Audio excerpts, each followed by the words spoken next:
with COVID, we're still having students that are getting quarantined.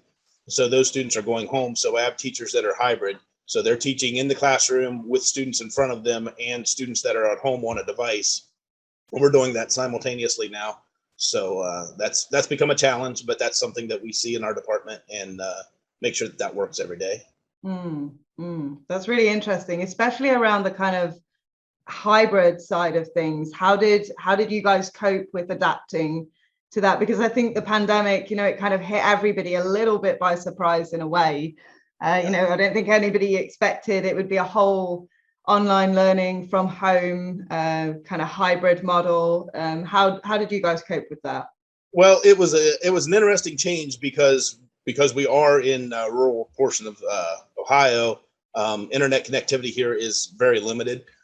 So a good chunk of my students do not have internet at home or didn't have internet access at home.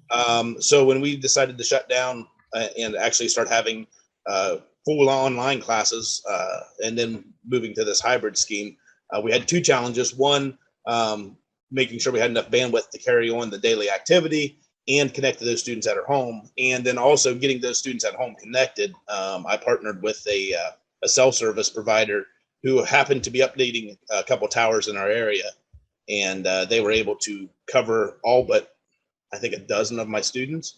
And then we ended up putting repeaters in their houses to make sure that they could get connectivity. It's pretty poor connectivity, but it was enough to make us, make the connection and get the classroom working. So that's what we've done. And then unlike other classroom or other school districts in our area, we are running your CACHEBOX product. And so whenever we had to turn up and go, we were originally 1-to-1 6 through 12. And when the pandemic hit, we pulled the other 6 grade levels online. And a lot of the surrounding school districts were scrambling to get bandwidth. And I didn't have to do that with our CACHEBOX. That took up the bulk of the connection.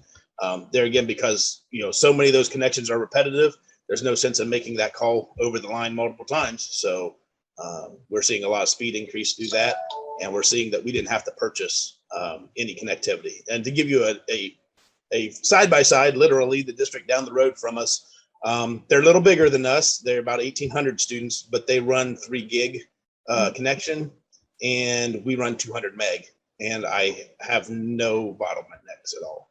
That's amazing. That's amazing. And I think, obviously we see it kind of frontline, that you get so many requests in the classroom for the same content that it's almost wasteful to upgrade your bandwidth just for the peaks in demand. So the more that you can serve locally, whilst reassuring you that it's still up-to-date content, obviously that's kind of more efficient.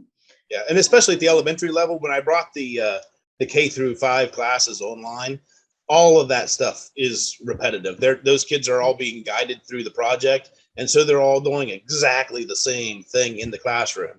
And so that frees up that bandwidth for the teacher who is zooming out to the student that's home.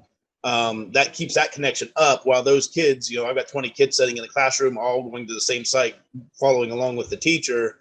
They're not consuming, all that bandwidth and taking the teacher's Zoom off. So that works really well for us.